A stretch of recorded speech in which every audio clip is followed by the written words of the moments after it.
సమర్పించు దుమ్దా ముచ్చట power by lobby pumps ముచ్చట్లు షురు.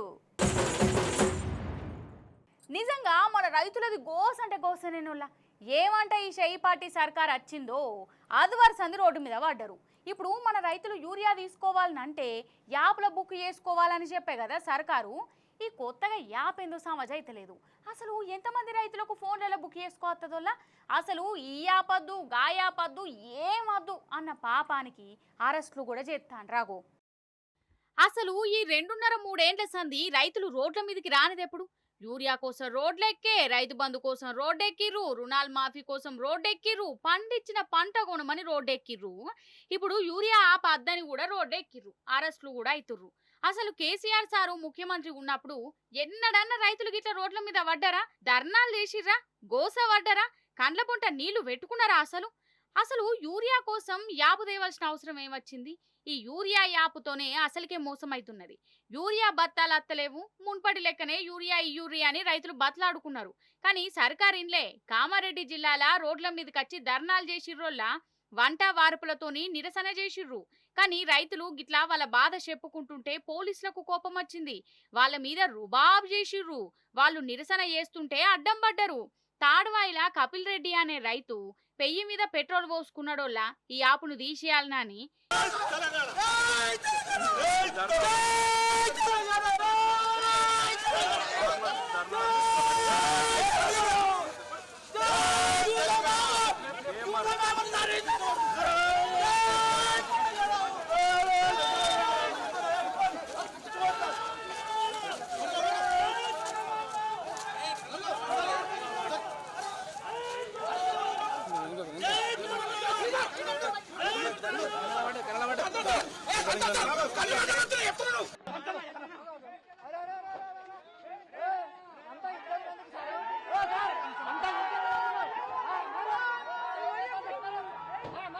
ఎంత ఘోరం ఇది.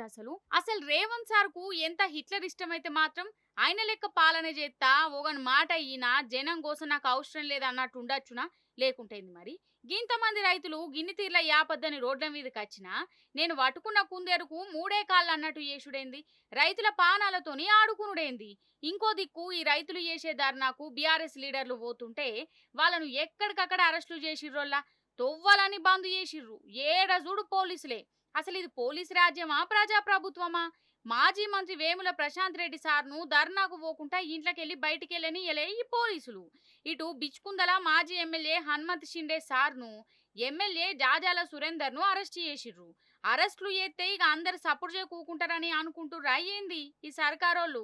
ఈ రేవంత్ రెడ్డికి యూరియా సప్లై చేసుడు చేతనైతలేదు, ఆ యాప్ రద్దు చేయడం కూడా చేతనైతలేదు. కానీ అక్కడ దాడ్వాయి మండలంలో 18 గ్రామాల్లో మొత్తం గ్రామాల్లో పోలీస్ పికెటింగ్లు పెట్టి బ్యారికేడ్లు పెట్టి రైతుల్ని ఆ నిరసన కార్యక్రమాన్ని దాడ్వాయి మండల కేంద్రంకి రానియకుండా చేసి ఎక్కడికక్కడ అరెస్టులు చేస్తూ ఉన్నారు.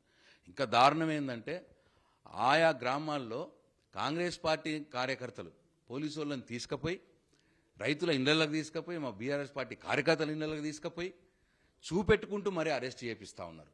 ఇవాళ ఎక్కడో కామారెడ్డి జిల్లాలో జరిగే నిరసన కార్యక్రమంకు మమ్మల్ని హైదరాబాద్లో అవజారేజ్ చేయడం అంటే ఈ ప్రభుత్వం ఎందుకింత భయపడతా ఉన్నది? రేవంత్ రెడ్డి ఎందుకింత భయపడతా ఉన్నాడు? పిల్లి కండ్లు మూసుకొని పాలు తాగినట్టు ధర్నాలు చేసేటోళ్ళని అరెస్టులు చేసి చెయ్యవలసిన కార్యం చేసుకుంటా పోదామనుకుంటున్నారా? కాదు, గింతమంది రైతులు గిన్ని తీర్లా గీ యాపు మాకద్దు, దాంతో బుక్ చేసుకోరాదు, మున్పటి లెక్కనే ఇయ్యుర్రని గింతగానం దాంట్లాడుకుంటా చెప్తుంటే కూడా సర్కార్ ఎందుకింటలేదు? రైతుల మాట అసలు ఎందుకింటలేదంటే వాళ్ళను మనుషుల లెక్క చూస్తలేదా?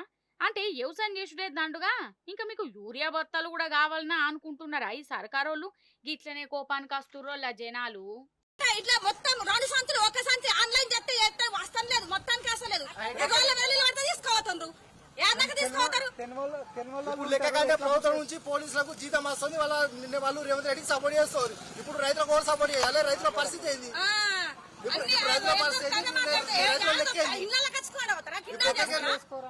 పోలీసులు సపోర్ట్ అయింది, రేవంత్ రెడ్డి సపోర్ట్ అయింది. చిన్న ఫోన్లు ఉన్నాయి, నాకైతే చిన్న ఫోన్ ఉంది, ఎట్లా ఆన్లైన్ చేసుకుంటాను? నాకు ఇప్పుడు 2 దిగల షేర్ ఉంది, ఒక మసాలా సంచి రాలేదు. అసలు ఏం డ్రామా, ఏం నటన, ఏం నాటకం? సినిమా యాక్టర్లు కూడా పనికిరారు కావచ్చు. మన రేవంత్ సారు కిషన్ రెడ్డి సారు వారి కళాపోషణ ముందు ఇగో గిట్లనే చెప్పుకుంటుర్రోళ్ళ పబ్లిక్. అసలు ఈ చెయ్యి పార్టీ పువ్వు పార్టీ కలిసి మన హైదరాబాద్ను ఆగం పట్టించే కుట్ర చేస్తుర్రా అని చాలా మందికి అనిపిస్తుంది. 10 ఏళ్ల కేసీఆర్ సార్ పాలనల హైదరాబాద్ ఏ తీర్ల విశ్వనగరం అయిందో లోకమంతా చూసింది. కానీ ఈ విశ్వనగరాన్ని కండ్లమంటతనంతో ఆగం చేసే పని నడుస్తుందట. అంతెందుకు ఈ మెట్రో కథనే తీసుకోరాదు, దీని మీద ఎన్ని కుట్రేషాలు నడుస్తున్నాయో. మొన్నటికి మొన్న మన ముఖ్యమంత్రి Revanth sir centre minister Kishan Reddy sir మీద మస్తు గరమైండు కదా.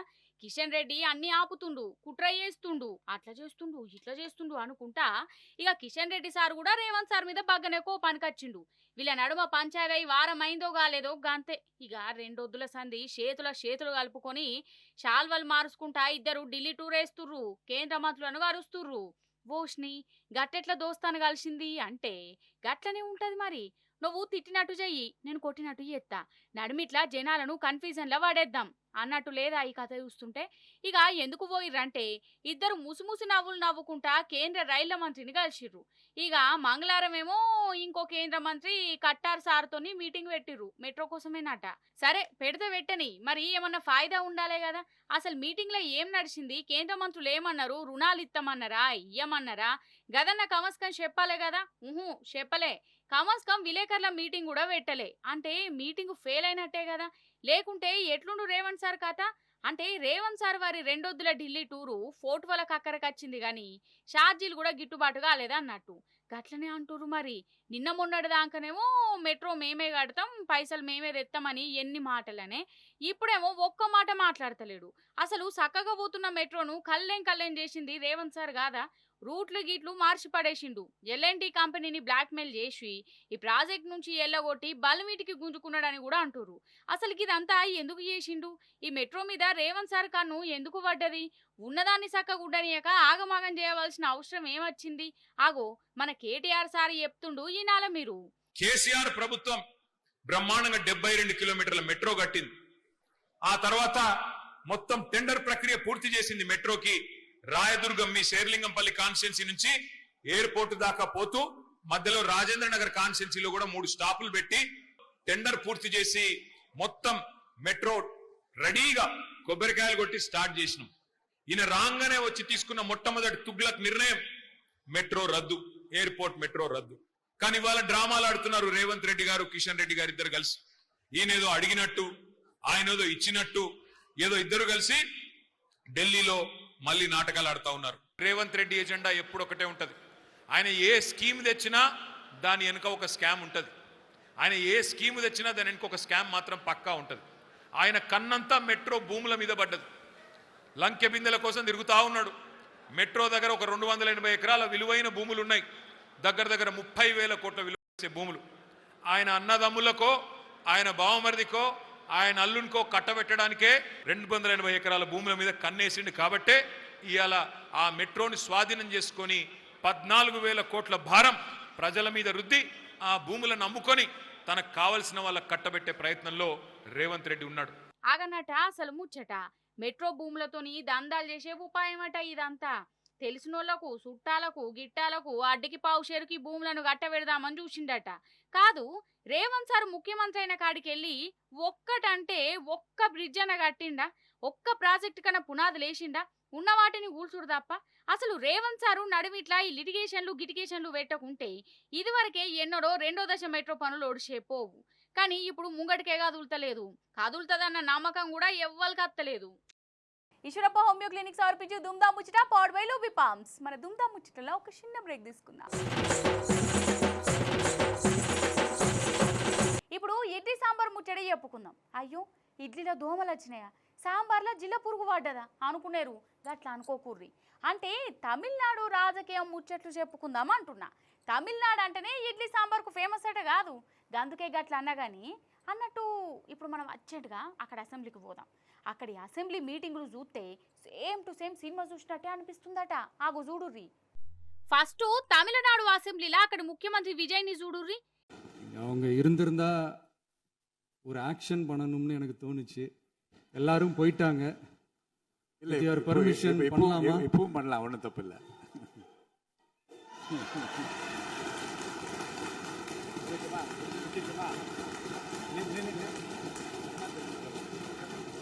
ఈ స్టైలు ఎన్నో చూసినట్టున్నది కదా. ఎలక్షన్లప్పుడు పాత సీఎం స్టాలిన్ సార్ స్టైలోలా, కానీ గా స్టైల్ కొట్టి ఓడిపోయిండు. ఇప్పుడు విజయ్ జర బనాయించినట్టు చేసిండు కావచ్చు, అది కూడా స్పీకర్ సార్ను అడిగే చేసిండు. అయితే ఇదంతా చూసినాక స్టాలిన్ సార్ కొడుకు ఉదయనిధి స్టాలిన్ కు ఈ అసెంబ్లీ ఇదేదో సినిమా టాకీస్ లెక్క అనిపించిందట. అంటే స్పీకర్ సార్ ఏమో సినిమాలలో డైరెక్టర్ చెప్పినట్టు యాక్షన్ అనగానే విజయ్ ఏమో ముఖ్యమంత్రి అన్న ముచ్చడం మర్చిపోయి బాగా యాక్షన్ చేస్తాడట. ఇక ఈయన పర్ఫార్మెన్స్ చూస్తుంటే రీల్స్ ఐటమ్ పాటలు చూసినట్టే అనిపిస్తుందట అసెంబ్లీలో. ఇక రేపో మాపో అసెంబ్లీకి మేకప్ మ్యాన్లు ఫైట్ మాస్టర్లు కూడా అత్తరయ్యి ఉండాలి అని ఉదయనిధికి అనుమానం కొడుతుంది. ఇగో తమిళనాడు అసెంబ్లీ ముచ్చట గట్లున్నది. అసెంబ్లీ అంటే ఓవల్కేమో సినిమా టాకీస్ లెక్క అనిపిస్తే కొందరికేమో ఐటమ్ పాటలు రీల్స్ చేసే స్టేజ్ లెక్క కనబడుతుందట. ఇంకేంది 5 ఏళ్లు అసెంబ్లీ సమావేశాలు చూస్తే సినిమాలు చూసినట్టే కొడుతుంది అయి ఉండాలి. ఎందుకంటే ముఖ్యమంత్రి సినిమా యాక్టరే, ప్రతిపక్ష లీడర్ ఉదయనిధి స్టాలిన్ కూడా సినిమా యాక్టరేనాయే. ఇక ఇద్దరు హీరోల నడుమ పర్ఫార్మెన్స్ ఎట్లుంటది, ఎవరికి అవార్డులు వస్తాయో చూడవలసి ఉన్నదని అసెంబ్లీలోనే కూసున్నా వేరే పార్టోళ్ళు అనుకుంటుర్రు. ఈ దొంగలు పాడుగాను వాళ్ళ చేతులు ఇరిగిపోను లేకుంటేంది మరి గిట్ల దిగబడుతుర్రేందోళ్ళ గిట్ల మోపైర్రేంది. సరే జనాలంటే భయం లేదా అనుకుందాం, ఆఖరికి దేవుళ్ళంటే కూడా భయం భక్తి లేకుంటే ఎట్లనోళ్ళ. అంటే దేవుళ్ళంటే మరి గింతగానే చిన్న చూపైందా ఈ దొంగలకు? ఆగో బాసర సరస్వతి అమ్మవారి గుడికి పోయి అమ్మవారిని నిలువు దోపిడీ చేసిర్రు కాదు, వాళ్ళ కాంతిరేషం కూడా వాడెత్తు. అగో మన బాసర సరస్వతి అమ్మవారు సూషుడుతోనే మనకు తెలియకుండానే మొక్కుతుంటాం. చిన్నపిల్లలకు మంచిగా చదువు బుద్ధి జ్ఞానం రావాలని ఈడికే పట్టుకత్తరు. కానీ మంచి చదువు బుద్ధినిచ్చే అమ్మవారినే ఈ దొంగలు దోపిడీ చేసిర్రోల్లా వాళ్ళ కాళ్ళ కారం గొట్ట. సరస్వతి అమ్మవారి మీది అంతస్తులున్న మాంకాళి గుళ్ళే అమ్మవారి వెండి కిరీటము హుండీ ఎత్తుకపోయిర్రు. హుండీలో ఉన్న పైసలను తీసుకొని వ్యాగుడు కాడ పడేసిర్రు.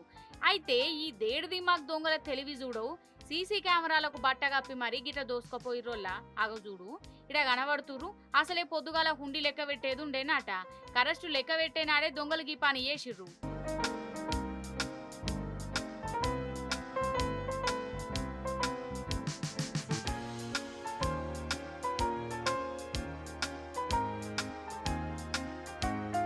బాసర్ల గట్ల చేసిర్రా మన హైదరాబాద్ లోనోళ్ళ ఘరానా దొంగలని అంటారు చూడు, ఆగు గట్లనే మోపైర్రు కాదు. ఏటీఎం మిషన్ల పైసలు నింపుతుంటే ఇద్దరు దొంగలచ్చి 17 లక్షల రూపాయలని ఎత్తుకవేర్రట. అయితే దొంగతనం జరిగినాక వ్యాన్ డ్రైవర్ కనవల్లే పారిపోయిండు. అంటే ఆ డ్రైవర్ ప్లానింగ్ ఇట్లా ఉన్నది కావచ్చు, ఇంట్లో కావచ్చింది ఇంకొకరితో కలిసి వాడే ఎత్తుకుపోయి ఉంటాడని అంటుర్రు.